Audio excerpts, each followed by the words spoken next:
Tenho 74 anos e ainda acordo todo dia às 6 da manhã sem despertador. Não sei se é hábito de décadas na estrada ou se o corpo simplesmente esqueceu de aprender a descansar. Me chamo Cláudio e passei mais de 30 anos dirigindo caminhão pelas rodovias desse país, Minas, São Paulo, Paraná, vai e vem, semana sim, semana não. Aposentei faz quase 20 anos com a coluna torta, um dedo que dobra pela metade e uma coleção de coisas que aprendi tarde demais. É sobre essas coisas que eu quero conversar hoje. Não vou te dar receita. Não sou médico, não sou nutricionista, não sou especialista em nada que venha com diploma na parede. O que eu tenho é tempo vivido, e tempo vivido ensina de um jeito que livro nenhum consegue. O que aprendi, aprendi pagando, com saúde, com relacionamento, com ausência, com silêncio que deveria ter sido conversa. E se hoje eu consigo olhar para trás sem muita amargura, é porque em algum momento parei de achar que estava tudo certo e comecei a prestar atenção no que estava errado. Deixa eu te contar uma coisa que demorei muito para entender. A gente que passou dos 70 vai acumulando não só memória, vai acumulando remédio. E isso virou um problema tão silencioso, tão disfarçado de cuidado, que a maioria das pessoas nem percebe que está dentro dele. Eu cheguei a tomar 11 medicamentos por dia. 11. Tinha coisa para pressão, coisa para colesterol, coisa para dor na lombar, coisa para dormir, coisa para o estômago que doía por causa de outra coisa que eu estava tomando. Cada um tinha sido receitado por um médico diferente. O cardiologista não sabia o que o ortopedista tinha receitado. O clínico geral não sabia o que o neurologista tinha dado. E eu, no meio de tudo isso, tomando tudo na hora certa, achando que estava me cuidando bem. O que eu sentia? Um cansaço que não passava nem dormindo. Uma tontura leve que eu tinha aprendido a ignorar. Uma sensação de névoa na cabeça que eu chamava de coisa da idade. E que não era coisa da idade nenhuma. Era o meu próprio corpo brigando internamente com essa mistura toda. Foi minha filha Roberta, enfermeira, que me puxou para sentar e colocou todos os frascos na mesa da cozinha. Todos, incluindo os suplementos, as vitaminas, as coisas que eu tinha comprado na farmácia sem receita porque algum conhecido tinha recomendado. Ela ficou me olhando por um tempo, depois disse com aquela calma dela que vem do hospital: "Pai, você sabe o que acontece quando dois desses interagem errado?" Eu não sabia. Ela foi me explicando devagar e eu fui percebendo que estava tomando coisas que se cancelavam, coisas que se potencializavam de um jeito que não era bom, coisas que não faziam mais sentido para onde meu corpo estava hoje, porque o corpo de 70 anos processa remédio diferente do corpo de 50. O que era dose certa antes pode ser dose demais agora. Marcamos uma consulta só para isso, não para tratar nada novo, só para revisar o que eu já estava tomando. Saí de lá com 5 medicamentos. 5 em vez de 11. E em 3 semanas eu já sentia a diferença. A névoa foi embora, a tontura sumiu. Dormi de verdade pela primeira vez em anos. Então é isso que eu te peço. Se você passa dos 60 e toma mais de 4, 5 medicamentos por dia, vai ao seu médico e pede especificamente uma revisão. Não uma consulta comum, uma revisão de tudo. Leva tudo na bolsa, cada frasco, cada caixinha, cada coisa que você toma sem receita. Pergunta se cada uma ainda faz sentido.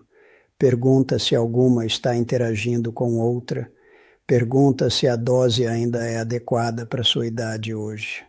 Essa é uma das perguntas mais importantes que você pode fazer pela sua saúde, e a maioria das pessoas nunca faz porque acha que quem receitou sabe de tudo. Quem receitou sabe da parte dele. Você precisa de alguém que veja o todo. Mas o remédio não era o único problema que eu tinha acumulado sem perceber. Minha mulher Neide sempre cozinhou bem. Frango de panela, arroz soltinho, feijão temperado do jeito certo. Mas fora do que ela fazia em casa, eu tinha desenvolvido uns hábitos que pareciam inofensivos e não eram. Biscoito de pacote no café, pão de forma comprado no mercado, sopinha de caixinha de vez em quando, salgadinho como um lancinho à tarde.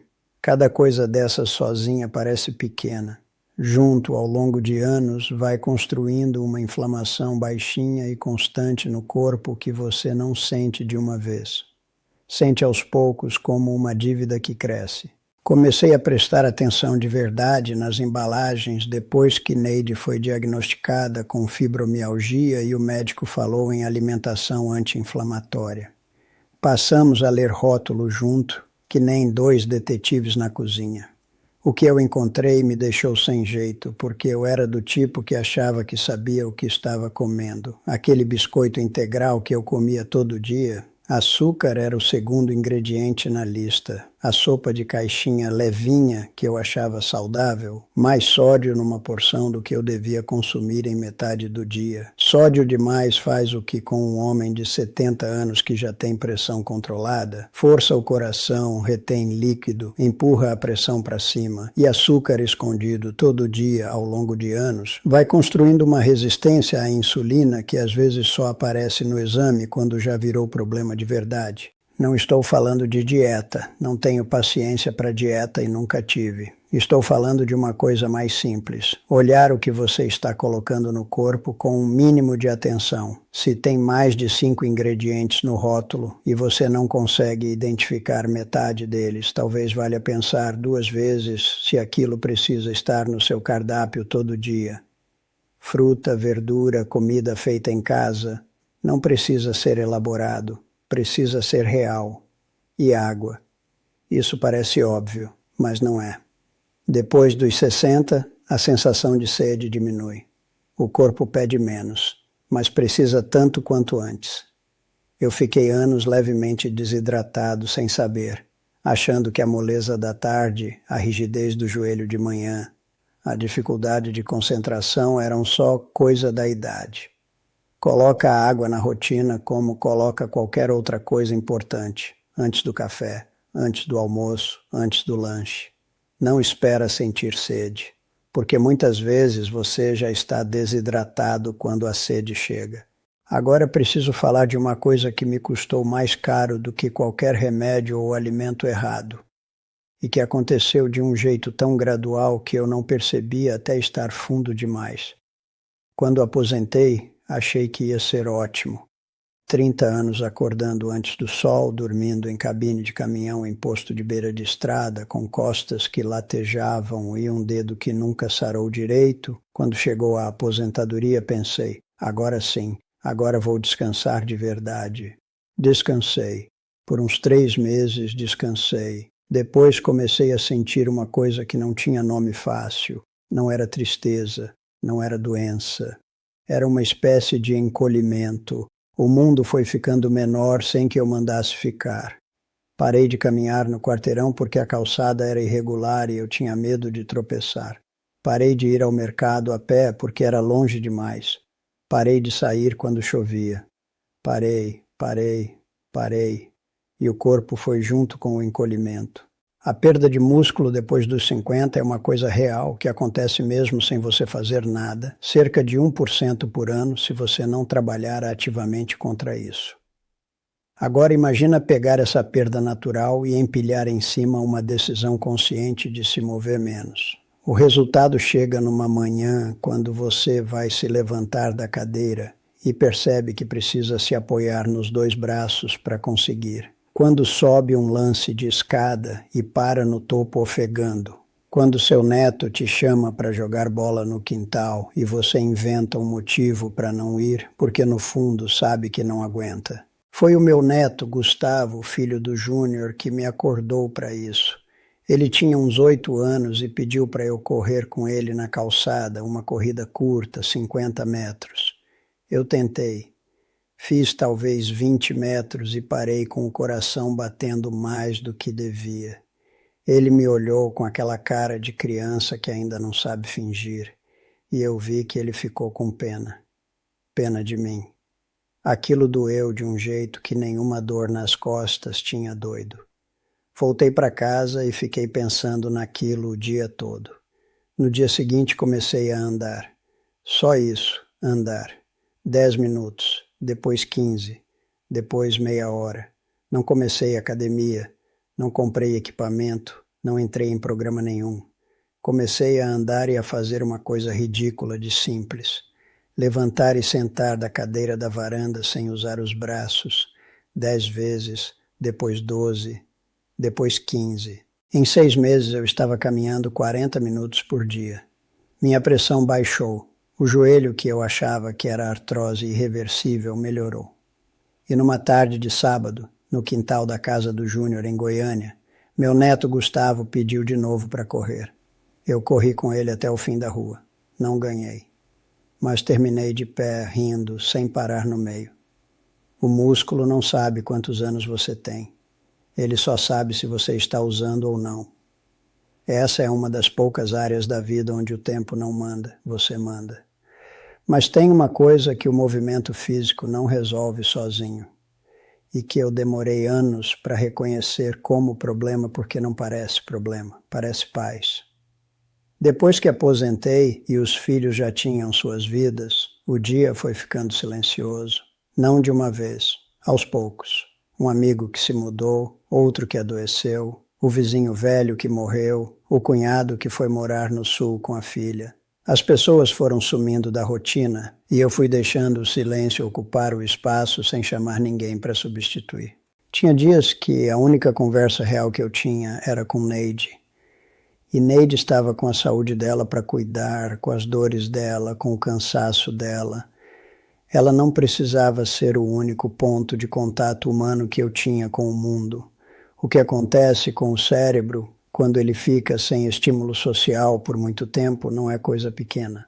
Pesquisas sérias mostram que isolamento crônico acelera a perda de memória, aumenta risco de demência, enfraquece o sistema imunológico, eleva a pressão. Não é teoria, não é exagero. É o que acontece com o corpo quando você tira a interação humana regular dele. A solidão faz o que um cigarro faz, e faz em silêncio, sem aviso, sem dor aguda. O primeiro sinal que eu tive foi perceber que estava mais irritado sem motivo.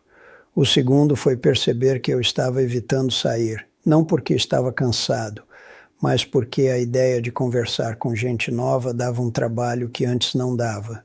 O terceiro foi uma tarde em que Neide perguntou como eu estava me sentindo e eu não soube responder de verdade, porque fazia tanto tempo que eu não pensava nisso em voz alta que tinha perdido o vocabulário. Me forcei a sair, não de um jeito dramático, só comecei a parar de novo na banca do Gilmar de manhã, não só acenar. Comecei a aceitar o convite do Denis para tomar café na calçada. Comecei a perguntar de verdade como as pessoas estavam e a ouvir a resposta, não só esperar a minha vez de falar. Pequeno, parece pequeno, mas o efeito no humor, na memória, na disposição para sair da cama de manhã com propósito, esse efeito é real e é grande. A gente foi feito para estar junto. Quando tira isso da vida de um ser humano, seja ele de 20 ou de 70 anos, a saúde vai junto. Se você percebe que os dias estão passando sem conversa de verdade, isso não é paz, é alerta. Faça alguma coisa com isso hoje. Liga para alguém que você está pensando faz tempo. Não manda mensagem, liga. Ouve a voz. Isso importa mais do que parece. E aí tem a última coisa, que talvez seja a mais traiçoeira de todas, porque está escondida dentro de uma crença que parece razoável, parece até humilde, mas na verdade é uma armadilha. Eu cresci ouvindo que velho esquece, que a cabeça vai falhando com o tempo, que é normal, que faz parte, que não tem o que fazer. Internalizei isso tão fundo que quando comecei a esquecer onde tinha posto a chave, ou quando trava no meio de uma frase procurando uma palavra, eu simplesmente encolhia os ombros e pensava, já era, é a idade. Essa crença quase me matou por dentro, não de uma vez, mas devagar. Porque quando você acredita que o declínio é inevitável, você para de fazer as coisas que previnem o declínio, para de aprender coisa nova, para de buscar estímulo, para de desafiar o cérebro. E aí o que era um medo começa a virar profecia que se cumpre. Aqui está o que aprendi. O cérebro tem uma capacidade de criar conexões novas que não tem limite de idade. Neuroplasticidade é o nome técnico, mas o que importa saber é que o cérebro responde ao uso. Se você usa, ele cresce. Se você para de usar, ele encolhe. Não porque é velho, porque está parado. Eu tinha 68 anos quando decidi aprender a mexer com computador de verdade, não só apertar botão. Fui ridicularizado gentilmente pela Roberta, que achava que ia ser uma batalha de semanas. Levei tempo, levei paciência, passei raiva. Mas aprendi. Depois aprendi a fazer pesquisa na internet, depois aprendi a usar aplicativo no celular. Depois aprendi o básico de edição de foto porque queria organizar as fotos antigas em arquivo digital. Cada coisa nova que o cérebro aprende não some depois que você aprendeu. Ela fica lá, criando raiz. E aprendi também que fazer palavras cruzadas não é vaidade de velho, é manutenção. Ler livro em vez de só assistir televisão não é esforço, é exercício. Engajar numa conversa real que te desafia a pensar, a argumentar, a formular ideia, isso é musculação para o cérebro. E caminhar. Aquele mesmo hábito de caminhar que eu já falei para cuidar do músculo, ele também cuida do cérebro. Há evidência forte de que exercício físico regular, especialmente caminhar, estimula a produção de uma proteína no cérebro que favorece o crescimento de células novas.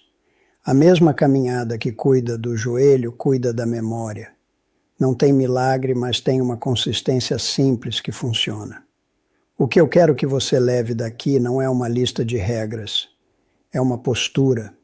A postura de não aceitar o declínio como dado, nem do corpo, nem da mente. De questionar o que você está tomando e por quê. De prestar atenção no que está comendo sem precisar virar obcecado. De se mover todo dia do jeito que puder, de manter gente por perto de verdade, de aprender alguma coisa nova sempre que tiver oportunidade. Cláudio, de 40 anos, não faria nada disso porque achava que era invencível. Cláudio, de 60 anos, não faria porque estava ocupado demais. Cláudio, de 74, faz porque aprendeu, pagando caro, mas aprendeu que o tempo que você tem é o tempo que você cuida. Tem uma tarde que fica comigo até hoje. Meu neto mais novo, que não tem ainda 10 anos, me perguntou uma vez por que eu acordava tão cedo todo dia. Eu pensei antes de responder. Disse para ele, porque enquanto eu acordo, eu ainda tenho dia. Ele ficou me olhando como criança olha quando não entende direito, mas sente que é importante. Enquanto você acorda, você ainda tem dia. E o que você faz com esse dia? O que coloca no corpo, com quem conversa, como move os pés, onde coloca a atenção. Isso vai determinar quantos desses dias você vai ter e em que condição você vai viver cada um deles. Não é questão de sorte, não é questão de gene bom ou gene ruim. É questão, em grande parte, de hábito, de escolha, de atenção. Coisas pequenas feitas todo dia que parecem irrelevantes, isoladas, mas que juntas constroem ou destroem a saúde que você vai ter daqui a 5 anos. Eu não sou exemplo de tudo certo. Errei muito, descuidei muito, ignorei aviso do corpo, por orgulho de homem que não admite fraqueza.